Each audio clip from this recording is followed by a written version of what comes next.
os 560 mil mortos, também a alegria de ver a solidariedade de instituições, empresas e pessoas que puderam ajudar. E ajudaram. Falando nisso, você pegou, como governador, uma das fases... Acho que é difícil ter uma fase tão difícil quanto essa, né? Porque não sei se a gente vai ter outra pandemia em 100 anos. Então você virou governador e pegou uma pandemia. Então pegou um desafio grande aí, né?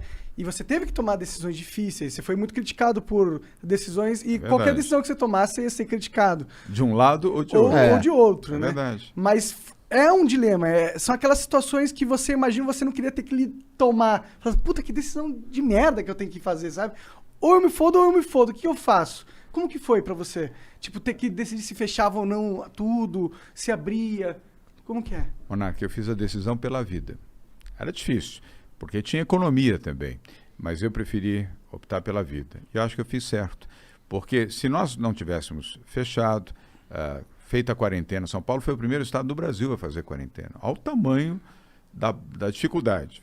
Ninguém tinha feito quarentena. De chegar aqui, que eu morava em Curitiba e vinha fazer o Flow. Eu lembro de chegar aqui e passar na Paulista e caralho, uma cidade fantasma, né? O bagulho. Então, parte de mim sente saudade desse elemento apenas, das ruas vazias. Porque... Igor, não foi fácil, porque ninguém tinha feito quarentena no Brasil.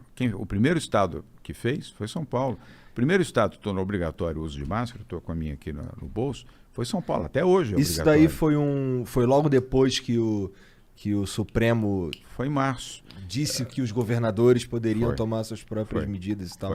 Quanto Foi. tempo levou? E nós provocamos, os governadores que provocaram, porque o maluco do Bolsonaro, primeiro já assumiu o seu negacionismo desde o início. E os governadores é que seguraram a bucha, vamos dizer assim, para poder fazer as quarentenas. Por isso é que nós todos fomos emparedados pela dialética aí bolsonarista, que a gente estava criando desemprego, criando a pobreza, criando a miséria, quando nós estávamos fazendo a defesa da vida. Se nós não tivéssemos feito isso, nós provavelmente hoje no Brasil estaríamos chorando, não eram os 560 mil brasileiros mortos, estávamos chorando 2 milhões e meio de brasileiros mortos em todo o Brasil.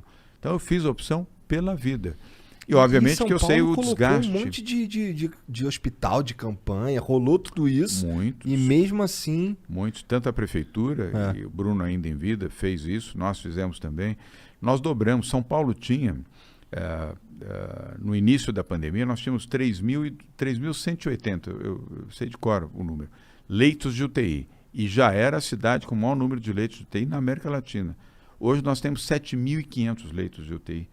Nós mais do que dobramos. Nós temos mais UTIs, leitos de unidade de terapia intensiva em São Paulo do que a Espanha. Caralho, porque toda a Espanha legal. nós temos aqui. Então, investimento. São Paulo é tipo do tamanho da Espanha. Mas né? É mesmo. E a população é equivalente. É equivalente? 46 milhões. Você acertou. A dificuldade não é... A dificuldade talvez seja mais ter uma equipe para gerir, para atuar nessas UTIs. Isso foi um troço que eu aprendi também. Bem lembrado. Porque eu ficava, porra, caraca, um ano de pandemia ainda não deu tempo de construir UTI. O cara, não, cara, construir dá. O problema é que tem que ter os profissionais para trabalhar. Isso, e bem lembrado. Aí nós tivemos que fazer um esforço enorme junto com o Hospital das Tomei Clínicas. um esporro na internet. A internet me deu um esporro. Eu fiquei, beleza, aprendi agora. Não, e está correto isso, porque num leito, em torno de um leito de UTI, são 6 profissionais médicos. Para cada leito de UTI, 6 intensivistas, fisioterapeutas e os médicos. E enfermeiros, são 6 que você precisa. Precisa 2 enfermeiras, 2 médicos e 2 intensivistas. São os fisioterapeutas. Cada leito de UTI. Você imagina, nós saímos de 3.200 para 7.500, a quantidade de gente que nós tivemos que contratar rapidamente para poder viabilizar. Por sorte tinham, e as universidades também nos ajudaram muito, os hospitais, houve um esforço coletivo dessa linha de frente. Aliás, parabéns a médicos, enfermeiros, paramédicos, essa linha de frente são os heróis do Brasil. Igor e Monark, nós temos que cumprimentar essa gente, porque esses entregaram a vida para proteger vidas. E muitos se foram. Muitos se foram, perderam a vida. Mas você não acha que teve algumas situações onde parecia que o governo não sabia o que estava fazendo, no sentido de, tipo, fecha. Aí depois, opa, abre. Aí depois, não. Vamos fazer o seguinte, vamos deixar só o transporte público, não pode sair com o carro na rua. Aí pega e lota o transporte público de gente aglomerando, tá ligado? Muitas decisões que você fala assim, eu acho que eles estão tendo dificuldades em acertar ali qual que é o caminho, tá ligado? Narc, você tem razão. Quando foi a última pandemia que você se lembra? Da gripe espanhola. Em que ano foi? 1908. Estudou, mané. Caralho. Tem os meus dados. Ninguém viveu essa experiência. Ninguém. Nem no Brasil, nem no mundo. Ninguém viveu essa experiência. Esse mesmo problema que nós tivemos aqui, Monark, a Inglaterra teve, os Estados Unidos teve, a França teve, a Espanha teve, a Itália teve. Você lembra o que aconteceu na Itália? O abre e fecha, também aconteceu lá. Aconteceu na Espanha, aconteceu em Portugal, aconteceu na Inglaterra, na Alemanha, no mundo inteiro. Ninguém tinha experiência. E ninguém conhecia esse vírus também. Quem poderia imaginar que ia ter segunda onda com da certeza, Covid? é um desafio No início antes da Covid, enfrentado. ninguém imaginava. Ninguém conhecia o vírus, nada, nem detalhes. E nem tampouco de vacina, não tinha remédio, não tinha nada. Então, você tinha que tomar como uma referência a ciência. E isso nós acertamos. Porque ao invés de eu ficar chutando, ou colocando ideologia, ou o que eu penso, ou deixo de pensar, eu fiz já no primeiro dia, o primeiro caso de Covid no Brasil foi em São Paulo. Foi um empresário que foi para Milão, chegou logo depois do carnaval, ou durante o carnaval, e no dia 28 de fevereiro foi testado positivo no Hospital Albert Einstein. Eu recebi essa informação às 10h30 da manhã. A primeira pessoa testada positiva. Já tinha Covid na Europa, tinha Covid na China e estava começando a Covid nos Estados Unidos. 28 de fevereiro, quarta-feira de cinzas. Naquele mesmo dia à tarde, nós já tínhamos montado o centro de contingência do Covid-19, com 10 médicos. Hoje tem 21, funciona até hoje. E o Davi Wipp foi o primeiro presidente a quem eu recorri, porque médico infectologista é meu amigo. Eu liguei para o Davi, vamos fazer é bravo, competente. Eu liguei, Davi, vamos fazer um comitê, eu preciso de orientação para lidar com isso, porque se teve o primeiro, estou vendo o que aconteceu na Espanha, na Itália, Portugal, vai expandir isso aqui. E ele falou, vai expandir. E aí montamos o centro de contingência. E desde o início, Monark, nós seguimos a orientação desses médicos, desses especialistas. Graças a Deus. Porque ao invés de eu ficar preocupado com populismo, popularidade, etc., eu fiquei preocupado com as vidas. Porque eu segui a orientação dos médicos. Os médicos, quem é médico, ou a maioria expressiva dos médicos, é porque gosta do ser humano. Ele está ali porque ele gosta do ser humano. Ele não está ali para fazer dinheiro, para ficar milionário ou para fazer carreira política. Ele está porque ele gosta. Ele abraçou a profissão de médico porque ele gosta de gente. 99% dos médicos gostam. É que o que eu senti, isso é uma crítica que, vale para São Paulo, mas vale para o Brasil inteiro, né? O mundo todo e tal. É verdade. Eu sentia que, às vezes, os governos eles sentiam a necessidade de demonstrar que estavam cuidando do assunto, fazendo algo, tá ligado?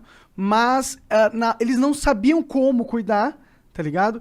E parece que às vezes queria tapar o sol com a peneira, tipo, não saia de casa, mas tem um cara que precisa sair de casa. Aí você faz uma lei que dificulta ele sair de casa, porque você fala, não pode sair de casa, só que ele precisa trabalhar para comer. Aí você tem o Estado brigando com a realidade, de certa forma, sabe? Foi o que eu senti. Tipo, eu sei que tinha que fechar, tem que ter o lockdown quando o negócio está indo muito forte, as UTIs estão lotando e tal, mas às vezes não tem como lutar contra a própria realidade que se põe aí à frente de você. Foi o maior desastre da humanidade. Depois da Segunda Guerra Mundial e do Holocausto, foi o maior desastre da humanidade. 216 países do mundo viveram isso. Não foi só o Brasil. 216 países do mundo viveram isso. Economias dilaceradas. Nós perdemos mais de 2,5 milhões de pessoas que perderam a vida. Só uma situação mais trágica do que essa, o Holocausto, na Segunda Guerra Mundial, o assassinato de 6 milhões de judeus. E lá atrás, a gripe espanhola, 1919, 1920, aqui e na Europa também. Então, tudo isso devastou vidas, devastou famílias, devastou empregos. O Brasil dobrou o número de desempregados, dobrou o número de pessoas em situação de miséria, de pobreza, extrema pobreza, um desastre completo, crianças que não foram à escola, enfim.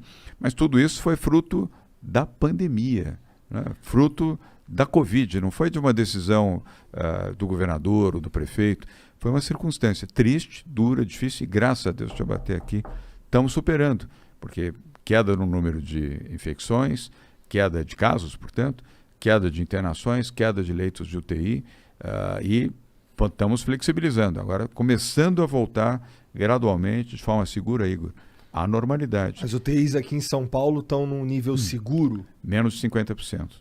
Tá. Tanto na capital, litoral e interior. Agora, imagina a situação se nós não tivéssemos feito, Monark, as quarentenas com as UTIs 98, 99, 100%, vários hospitais já estavam lotados. Uma pessoa que vai para um hospital precisando de UTI, ele precisa de UTI. Sem UTI, ele morre. Não, com certeza. Eu acho que quando a gente assim chega... como o oxigênio. Você viu o que aconteceu lá em Manaus. Não Manaus. tinha oxigênio.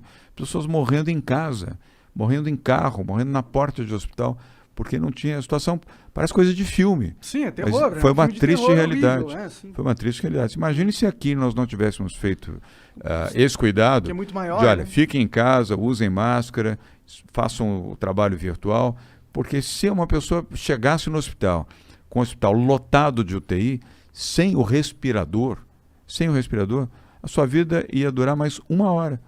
Na segunda hora você estaria morto. Foram Sem muitas contar vidas os caras salvas. que já iriam pra UTI e nem era de corona. Eu acho Exato. que quando Fora chega os nesse... outros com morbidade, as outras pessoas doentes, que tinham que ter o atendimento também. Você não pode impedir alguém que está, enfim, com um infarto, dizer, não, aqui você não pode, só vai ficar quem tem Covid.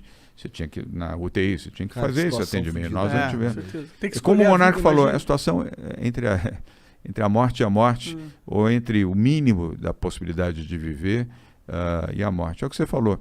2019 foi um ano maravilhoso, não teve Covid, tivemos tudo de bom aqui em São Paulo, crescimento econômico, geração de emprego, geração de oportunidade, tudo, pá! Veio a pandemia em março, mudou a história de São Paulo, e mudou a história do Brasil, mudou a história do mundo. Sim, com certeza. Foi a pandemia que foi a condução do controle